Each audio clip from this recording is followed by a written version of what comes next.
Awareness leads to responsibility. Responsibility leads to growth. If awareness is critical for the growth and improvement of our players, then as Anson Dorrance said in our recent interview with him, it is our responsibility as a coach to get them to that truth, to help them become more aware of their current reality.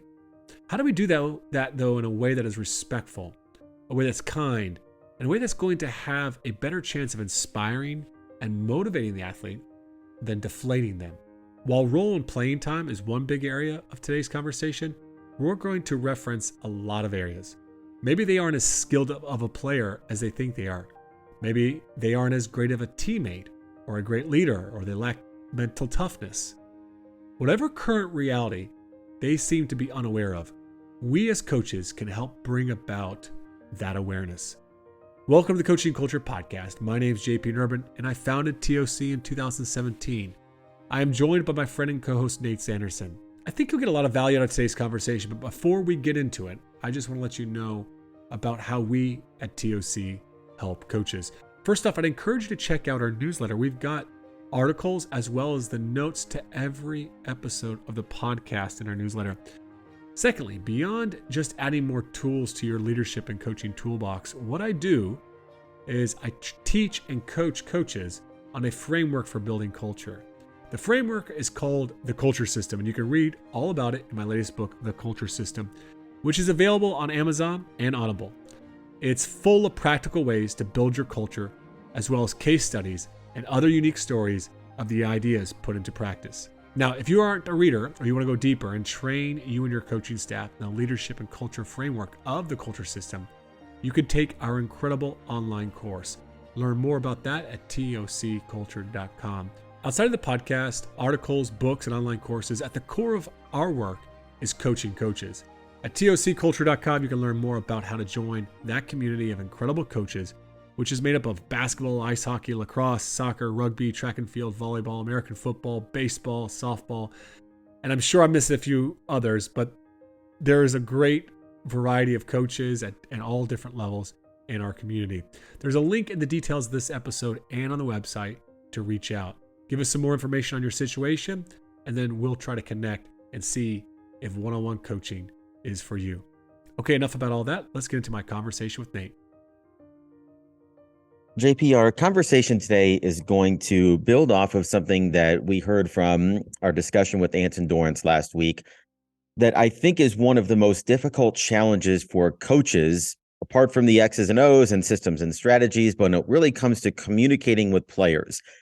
And Dorrance told us this in our interview. He said, one of the primary responsibilities of the coach is to get a player to accept their reality so that their perception of what is actually happening matches essentially his perception of what's actually happening, so that at that point, the player can be in a place where they can start to get better.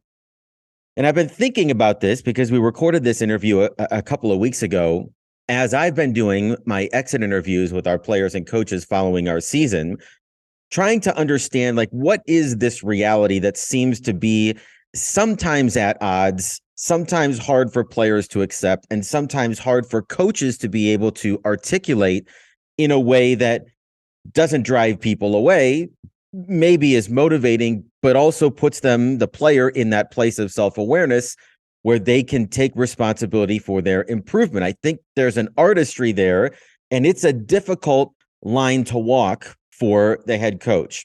So for me, as I've reflected on some of my conversations with our players here, I've found that on our varsity team, the players that have been outside the rotation, we played about 8.5 players consistently last year. So I'm thinking like 10, 11, 12, 13 on our roster.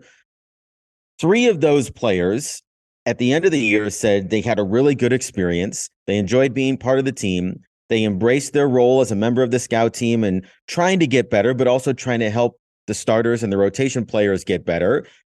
And there was one or two that they really struggled. And when they talked about their disappointments in the season or their frustrations, it came back to this idea that they felt like they never really had a chance to move up, or they felt like in some cases they weren't even valued because they weren't playing, or they weren't in the rotation, or they weren't getting as many reps in practice, etc.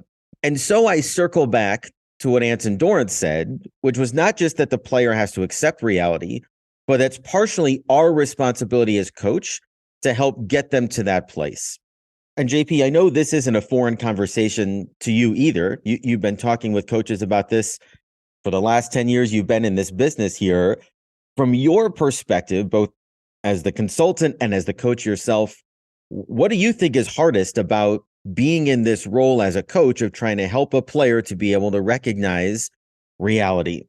It's interesting when we do surveys of teams, one of the things that comes back around playing time, around roles, or where, player development, or really anything around the team, one of the big things that we hear from players is just tell me the truth. Just, tell me where you see me. I just want to know the truth, right? Like players say they want the truth, but yet my experience is, and the experience of a lot of other coaches is when we tell them the truth, then it creates alienation, but in the relationship, it creates divisions. They're unhappy. They just don't want to accept the truth is so often our experience. I think the hardest thing in this is that we come at this from an either or perspective as a coach. We say either I have to speak truth, I have to be candid, right? Or we say I've just got to be kind and sugarcoat it, right? So it's one or the other. And I think that is where we go wrong, is that we say it's either candor or it's kindness, when we really need to integrate both of those things. We need to be candid, we need to speak the truth, but we also need to do it in a way that's kind, that's a way that's loving. What that looks like for each of us, I think that's what we have to work through. And I think that's what we're going to kind of really dive into, is what that really should look like in coaching. Well, I think from my experience, JP, what's interesting about players that say they just want to know the truth is that they don't necessarily want to hear the verdict. In other words, you've decided these are my first 8, these are the next 2, and these are the last 5, and they're in the last 5. That's not the truth that they really want to hear, because typically that's going to be communicated with playing time and repetitions and practice. And like, they are already aware of that. I think what players really want, if they were going to phrase that a little more accurately, is just tell me what I need to work on to get better so I can play. Tell me if my weekend is bad. Tell me if I'm not doing what I'm supposed to do on defense so I can fix that thing, with the assumption then that me fixing that thing is going to lead to more playing time. And that often is not necessarily reality either. In fact, after our first season at Mount Vernon, some of the feedback that we got from being transparent about how the rotation was going to go prior to our first game, we did what we call the ladder talk, and we put them in the classroom. We said, here's the first 5. Here's the 3 subs, when they're likely to come in. Here are the reserves after that. And under what circumstances would we expect to see them play tonight? Injury, foul trouble, whatever it might be. And some of the feedback we got at the end of that season was, while they appreciated knowing where they were at going into that game, it felt like that was where they were going to be the rest of the season. And if that was the case, then why should 9, 10, 11, 12, 13, 14 keep working hard in practice if those other players are starting in front of them? And the way it sounds like they're going to remain in front of them, which from a coaching perspective is probably the most likely scenario, right? Is that, for me, we don't change our starting lineup very often.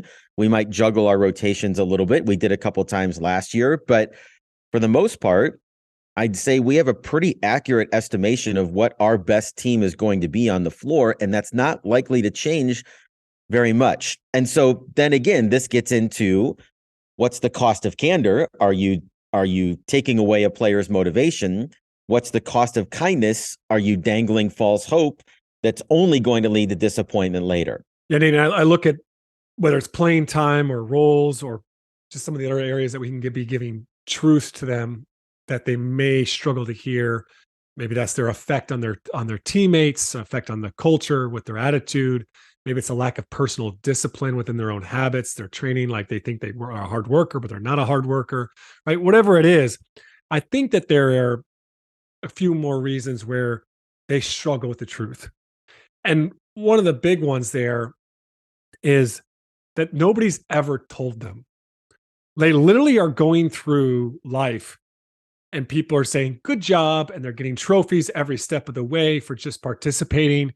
And here you have to be the first person that says, you're not as good as everyone's told you that you are. Or, yeah, you're actually spoiled or you're entitled. And the way that you're acting is hurting the team. It's hurting your teammates, right? Like the way that you treat other people, like they don't appreciate that. Like they may not have whatever their issue is, whatever this reality is that they're not accepting, they're not aware of, right? They've never been told that. And it kind of ties back to what Dorrance talks about is they have this board of advisors. They've got their parents, right? We don't need to go down that path. We already know the challenge is there, but they've also today they've got their trainer, right? This is a big thing. Or they've got their club coach that differs than their and the club coach, the AAU coach, they're getting paid money, right? They need them a part of that team, right? So not that I'm trying to paint all club coaches or AAU coaches that way, but like that's oftentimes a situation that our coaches face, as well as the trainer. Well, the trainer is being paid to train them, but he is also probably being paid to tell them you can play at the next level, or you should be playing now, right? So there's this board of advisors that's feeding them this false narrative.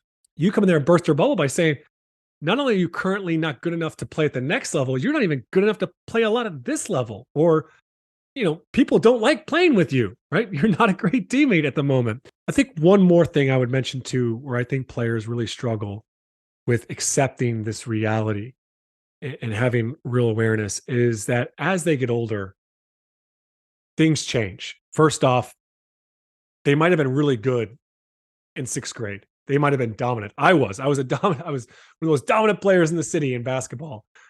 And as I moved up and you get to high school, you're a lot less dominant, right? So there's just the talent pool, people get better, like there's all those reasons. But I also don't think it's just that. I think I was a good player because I sat in my backyard and I shot every day for a few hours. I wasn't intentional. I didn't work hard, but I just played the game.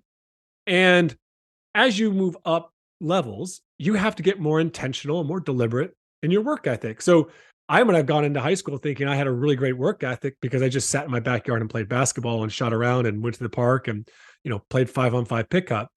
But to really have a great work ethic for that level or for the Division I level, which I got to walk on at South Carolina, it was like my work ethic really wasn't that great. It was average at best, right? So as you get older, things you kind of age out of your talent and your maybe some of those other things like your work ethic. It just isn't that exceptional anymore. So when a coach might tell me like, hey, JP, you're just not that hard of a worker, that could be really difficult for me because I see myself as a hard worker, right? I've been told I've been a hard worker all my life. And honestly, for that age, I was, right? But I haven't leveled up myself.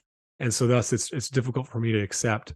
Well, I would add two other things, JP, that make it difficult sometimes for players to accept the truth, or sometimes the truth seems like a foreign language to them, similar to what you described there, where it's like they're hearing it for the first time.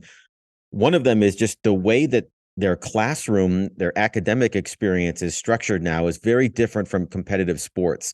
I know we've talked about this before when it comes to parents sort of having an understanding of the way competitive sports work, but nothing is graded on a curve in class anymore, but sports are, and what do I mean by that? Well, in the classroom, we lay out on our syllabus and we say, you do these 4 assignments and these 4 tests, and you get this percentage and you get an A. And now in most places, if you get a C on your paper, you can make revisions until you get the percentage that you want. There's always the opportunity to continue to improve your score in some way. And there's an unlimited number of A's that can be given out in the classroom. Anybody that gets the 90 percentile or whatever the standard is can walk out of that room with an A. That's not the case in sports. In basketball, we have 5 starters. I can't start more than 5. And so on our best teams, and we're getting better as a program, and I think this is hard to accept, is that 2 years ago, when our program was 1-20, you might be the equivalent of a 65% player. Your Madden rating is a 65 overall, and you've got a chance to get in the rotation because there's nobody at a 90. There's nobody in 80, right? And the standard is so low because their teammates just aren't very good at that time. You can get into the lineup. Well, fast forward 2 years later, we started 2 players that were third team All-State this year. Their overall Madden ratings are at that 90 percentile. So now the standard to get into the lineup, because it's more competitive, we started 4 all-conference players last year. It's much more competitive. It's much more difficult. Even if you get to, let's say, an 85, but there's 5 players that are in front of you that have a higher ranking, you're not going to get into the starting lineup because I can't start everybody. And quite frankly, we can't play everybody. I don't know how to play 12, 13 players and still be successful and try to win games. So it's different from their classroom experience in that way. And so they haven't really not only been trained, as to your point, to be able to hear the truth, but even to find resiliency in the face of limited resource, limited opportunities because of the nature of competitive sports. Here's the other thing, JP, that I think sometimes players struggle with, and it's just the reality of the situation and the context. It's kind of this myth of upward mobility. Let's go back to our example here, right? So we started 4 all-conference players last year. 2 of them were all-state players. 3 of those players will come back this year. It's unlikely that they're going to get passed by one of their teammates or get their spot taken. Now, could it happen? I suppose it's possible. This is why you hear, Bill Belichick in the offseason when they say, is Mac Jones your guy, the starter from the last 2 years? And he says it's an open competition, but everybody knows, that Mac Jones is going to be the guy, right? But if Bailey Zappi proves to be better, then God bless him. But that's very rare that that's going to happen in the course of one offseason. And so then it becomes this difficult tension for the player between, well, I was number 10 last year. We graduated 2 seniors in front of me. That means there's 8 players still in front of me. I'd like to believe that if I play AAU and I work really hard and I go to the gym and I shoot in my driveway and I do all the things to get better, that I have a chance to play next year. But it's going to be really tough, as I explained to one of our players, because you're not the only variable here. It's you compared to those players that finish the season in front of you. And that can be a very difficult and very foreign concept for players to understand. And I empathize with that. I can see how that would be difficult, but it certainly makes it harder. Now, when we get back to something you said earlier, JP, about the coach deciding between candor, are we telling the player the unvarnished truth, or kindness, are we sparing them truth that they might, find to be hurtful or discouraging or frustrating? Oftentimes, I think more coaches than not will err on the side of kindness. In fact, just talking with our AD and another former coach here about this exact situation, how much do we communicate ahead of time about where a player is at? And this former basketball coach said, I never have those conversations up front. I just let the substitutions do the talking and they'll figure it out. Now, Dorrance would say that might be playing with fire a little bit, where you're just going to entrust the player and their board of directors to try to interpret your substitutions and your patterns in practice and figure it out for themselves. I think we would argue that there's a little more responsibility there to help the player figure those things out. Why is that an important role for us as coaches to play? First off, if we are not more transparent, it will create more issues down the road, downstream for us. Right now, transparency isn't a silver bullet. It's not going to fix all issues, but it will fix a lot of them. And just trust me on this. I've failed at transparency and communication, and my work with coaches the last 6-7 years, we can't communicate enough on these things, especially when it comes to roles, right? And playing time. Okay. Just huge downstream issues if we're not transparent. But I would argue just as important is we are missing an opportunity if we do not give them the truth, and the truth as early as we possibly can give it to them. There are opportunities for growth and coaching when we sit down and we help them lead to this reality around where they are. And that could be during the offseason, they have to find a way to accept this role of not being a starter or not having significant minutes. Or they decide, you know what, we're going to step away. But that's a decision that we're giving them the opportunity to think about and reflect on, and we can be there to coach them through that. But other things as well, like captaincy, right? I know there's a lot of drama sometimes around a player not being selected as captain. Well, one of the reasons that in our leadership council, captain's council system, that we have players vote not just on a blank ballot of top 4 people they want to be captain, but actually vote on 3 different values of what we think a leader is for our team, and then score that is that we get this data. So 8 people want to be captain, 4 people are selected. Well, I could sit down with the 4 players and say, well, listen, our team said we need a selfless leader. We need a leader that's accountable. We need a leader that's competitive. You scored at the bottom in every category. Your teammates just don't see you as a leader. And it's not just about me or the decision. It's not a popularity contest. This is feedback for them. Now, I can just use this and it could be a blow to their confidence in leadership and say, well, I'm not a leader, and they give up. Or I could use this of like coaching them on what do you think you could do differently? Or maybe here are some suggestions of things you could start to do so you can improve, for next year if you want to be a captain or for your next stage in life. This type of feedback is critical for them. I think another situation this might apply is when, for instance, they might not be a great teammate. Let's say they're a pretty selfish teammate and their teammates pick up on that. They seem to lack a little bit of awareness on that. We could kind of ride it out with that player and kind of get through it. And maybe they affect our culture a little bit negatively, or maybe it's a big issue. Right. And obviously there's an argument to be made to have that conversation with them so that they can not be toxic or selfish within your team. But it's also about helping them later in life. And it's just that beautiful story that Dorrance tells of that peer assessment. And he gave it to the player, and the player was like, I need to change. Right. And that truth became a catalyst that led to transformation, not just to have a better team culture or to be more successful on the field that year, but that has probably impacted that person for the rest of their life. And if I look at some of my moments as an athlete, not just as an athlete, but as a coach, it has been moments where people have been able to speak truth and give me feedback and do it in a way that's loving that have been some of the most pivotal moments in my life.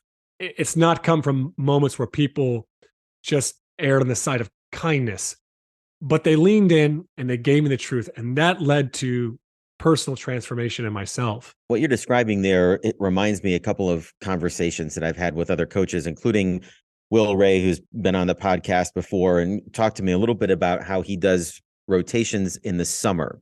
And one of the things that he says is that I play what I anticipate being my in-season rotation during our summer camps and our summer league.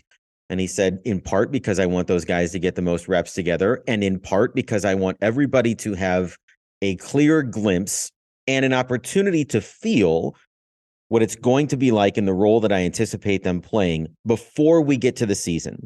And he says sometimes that means that seniors are going to be outside the rotation, and we have that conversation in the summer. This is where I expect you to be next year, or I expect you to be on the ladder compared to your teammates. And you're going to have to make the decision of, do you want to be in that role, or is it worth it for you to be out for basketball? If it's going to be more frustrating and, you're not going to enjoy it because you're not playing as much as you may want to, that's a decision that you have to make, but that's a decision that needs to be made by August rather than one that then festers into a problem in December. So he uses that in a way. It's the combination of both his substitutions in the summer and the conversation to try to get a player to recognize where they're at and make that decision. Another coach that comes to mind is a friend of mine that's a football coach, kind of in our area here. And Coach Putz, one of the conversations that he does in the spring is guys that are on the fringe, maybe a special teams guy that, might be a backup linebacker, or, somebody that's not clearly going to be, in his starting 11 on one side or the other of the ball. He invites those players and their parents into a meeting and basically says, look, JP, right now you are my third middle linebacker and you're likely to play special teams.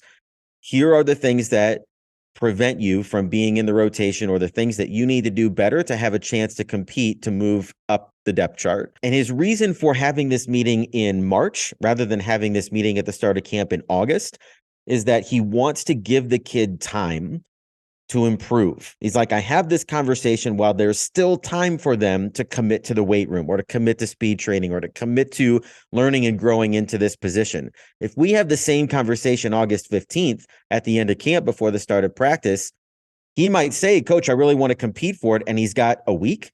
Nothing can change in a week. So in some ways, he's honoring that player's desire by giving him that direct feedback of, this is what you're up against. Here's what would be required of you to have a chance to compete for that spot, but you have to make that decision now while you still have time, or it's going to be too late. And he does that with the parents as well. And over the past few years, JP, I've leaned more toward having those conversations earlier rather than later, because it also allows me to be able to frame the why. If I leave it up to the players and their parents and their club coaches and their trainers, to try to figure out why they're not playing or why they're coming off the bench and not starting, they may come up with some rationalized answers that have absolutely nothing to do with the reality of their situation at all. I think of a friend of mine I think of a conversation I was having a week ago with some track coaches in our program, and they were talking about how do you decide who runs in the 4x1 relay. And they've got 5 legitimate guys that are competing with each other and 1 or 2 more that would like to get in the relay, but maybe don't necessarily have the same times. And so the conclusion to our conversation was, you can run them off next to each other and just, have a runoff for the top 4. But we know that there's handoffs and there's some strategy that goes on during the race that can affect that. And so the suggestion was, in order for the runners to understand, was to work backwards from the state qualifier. So if we need to run this time to qualify for the state meet, that means our splits have to be this, this, this, and this. And so for them to earn that spot, whether it's in practice or in a meet leading up to the state qualifier, they have to demonstrate that they can get to this split. And that's going to determine what our best team is. So now all of a sudden, the runners that want to be there, but maybe they're not as fast, or the 5 guys that are really competing for those 4 spots, they understand now here's the standard that has to be met in order for me to be on this relay. And I think that's what Anson Dorrance was describing in our conversation about the competitive cauldron as well, is the more objective data that you can steer a player toward that reflects the things that you're actually evaluating that are keeping them out of the lineup, the more it becomes, look, I'm here to help you, but here are the things objectively. It's not coach's favorite. It's not, coach is doing whatever he wants here. We're trying to put the most competitive team on the floor or on the court or on the track. Here's what we have to do that. And here's where you are in comparison to those standards. Yeah, that's a great transition into kind of what I wanted to finish off with today, Nate, which is just leaving coaches with some strategies of candor and kindness, and how we can have, give players the truth, but still show that we care about them, that we love them. And obviously Dorrance talks about the cauldron as a data point. And for those that haven't listened, we'd encourage you to go back and listen to that episode. He also talks about peer assessments. And I just want to mention one story myself on this is just getting players to assess each other. I did a very simple one years and years and years ago where we had a roster of 15 and I asked players to rank their teammates on talent or ability, 1 to 15. And then I asked them to rank them 1 to 15 on how good of a teammate they were. And our best player that the team decided upon also happened to be our worst teammate, right? This is common, right? We see this a lot with teams, right? So I sat down with that individual and I just shared it, and this is just you as a teammate. They care about you. They like you off the court, but on the court, nobody wants to play with you. And that feedback became one of many things that year that helped that player have this radical transformation. He finished the year with the coaches award, right? He was a great leader and everybody saw that in him. And it was just a radical transformation. But that type of data was helpful. It wasn't just coming from me. So I think that stuff is great. I think the other thing, and Dorrance talks about this, is one-on-ones with players. And I think we could take one-on-ones in 2 ways. We could think about, all right, what does Nate got to get better at? He's going to work on this with his speed and his shooting and his shot selection, but he's not a very good teammate, or his mistake response is horrible. Every time he makes a mistake, his body language sucks. And I could just come in there and sit down with you and say, all right, hey, let me tell you where me and the coaches see where you're at. Right. And I could just lay it all on you. And that's just going to trigger a lot of defensiveness. Now, there may be some moments where I have to just lay it on you, but how much can I guide you? How much can I use questions to just say, hey, Nate, what do you think you're strong at? Where do you think you need to grow? As a teammate, how do you think you're doing there? How do you stack up against your other teammates? What type of effect do you think you have? Asking those questions, I think, could be really, really helpful. That leads to also maybe filling in the blanks in a few areas where they don't have great awareness and they do need a little bit of truth telling. I know in my own experience, JP, sometimes I run into this as well, where I don't know necessarily exactly where a player is at. I don't necessarily know how the lineup or the rotation is going to shake out 9 months before the season starts. And I think it's okay to tell a player that. In fact, as I've framed sort of how we look at next season with our players during our exit interviews, again, I think our returning all-state players have a pretty good chance to start and earn a lot of minutes and play quite a bit. And I think there's right now 2 starting spots and 2 rotation spots that are going to be a little bit in flux. And there's probably 4 or 5 players that are competing to see where they kind of land in that jigsaw puzzle there. But I don't know necessarily who the front runner is or exactly who's going to be the 5th starter next season. And so the way that I've framed that with those players is essentially to say, well, here are the 2 spots that we have the biggest question marks for. And quite honestly, here are the 3 or 4 players that we think are kind of in the mix. You're one of them. Here's what we need from those spots. And we'll just see who emerges, and I think that's fair too, to be able to, in the midst of a bit of uncertainty, you're still giving them, a sense of how you're thinking through maybe the places that they're competing for. Now, when it comes to those players that are likely to be outside the rotation, we've used plenty of examples here in our conversation already. I think the other thing that has been significant for the kids in our program that have accepted being 10, 11, 12, 13 is that we really encourage them and we really try to celebrate the areas where they're still adding value to the team. Whether that's playing a scout team role or being a great teammate or serving as a captain, even if you're number 12 in the rotation or on the ladder, we expect every player, no matter what their on-court performance role is, to find ways to add value and to enhance the experience that everyone is having in our practice. And that's also an ongoing conversation, just like you described before, where we're asking them, what do you think you do best as a teammate? What do you do to make it a more positive environment? We're challenging them to continue to have impact, even if it's not in the rotation, for the coming season. Yeah, I just want to give 3 more suggestions for coaches here on ways to be more candid and also kind of transition that into some kindness or some support for the athlete. The first one is magical feedback. And Daniel Coyle in the book, The Culture Code, he talks about magical feedback as kind of the alternative or the scientifically proven better way to get feedback than the bullshit sandwich, which is the positive, negative, positive, that oftentimes people suggest using.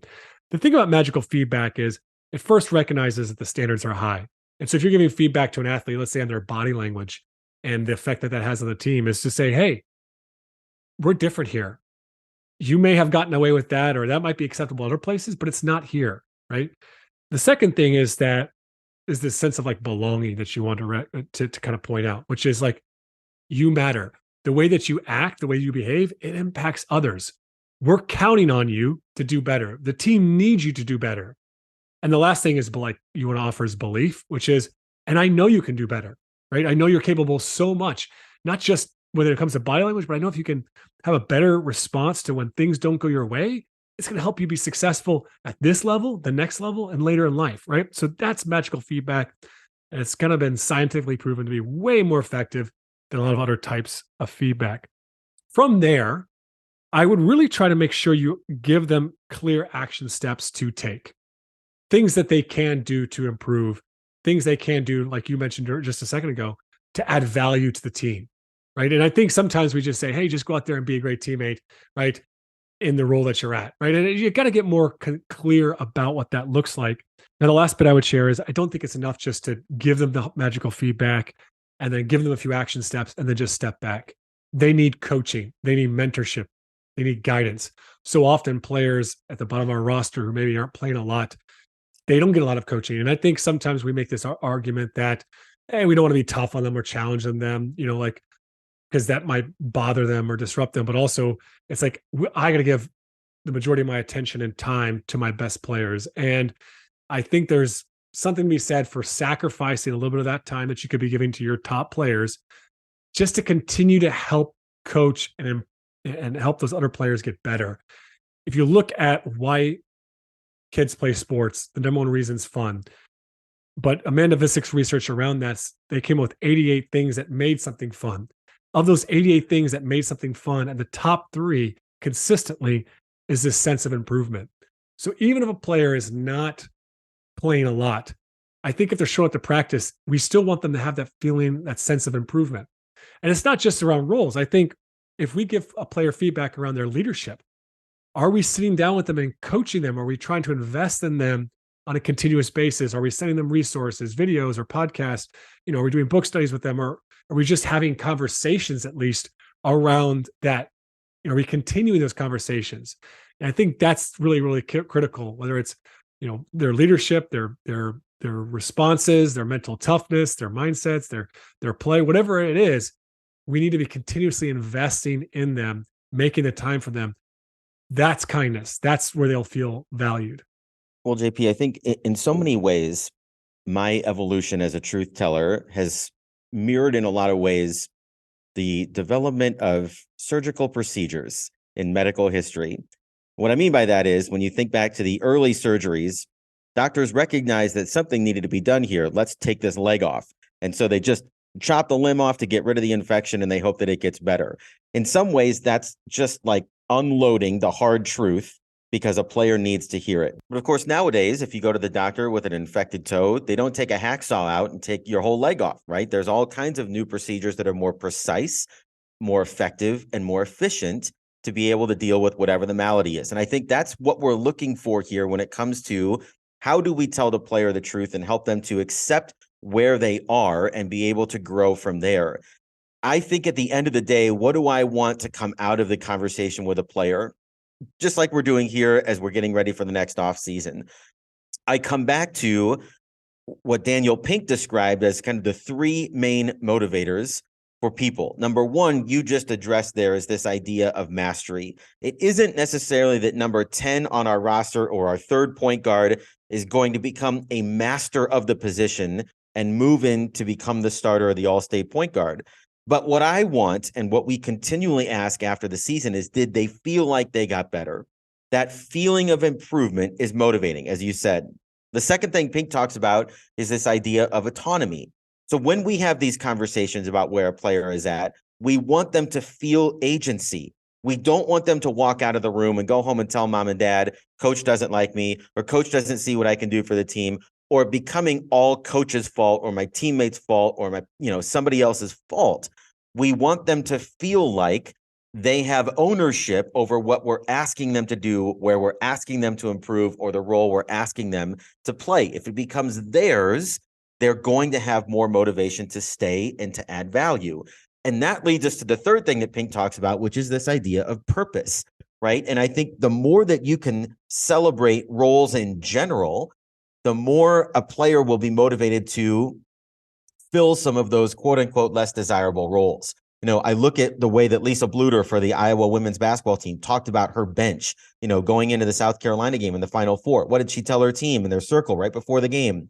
We have the best bench in the country, and it matters. Their enthusiasm matters. Their energy matters. Their celebrations are better than anybody else in this tournament. Well, those guys aren't going to play a single minute. They didn't play a single minute in the Final Four, but she's honoring them. She's essentially telling them that your sacrifice is for something bigger than yourself, and it matters, right? And I think the more that we can do that in those individual and ongoing conversations, whether that's the starter, the bench player, the reserve, or the cheerleader that's at 12, 13, 14, 15, the more likely they are to buy in, that we're all pulling in the same direction. We're committed to something that's bigger than myself.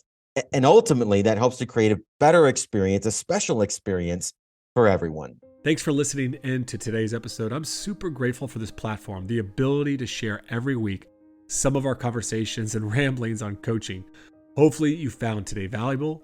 If you did, please share it. Also, please leave a review wherever you listen to podcasts, and be sure to subscribe if you don't already.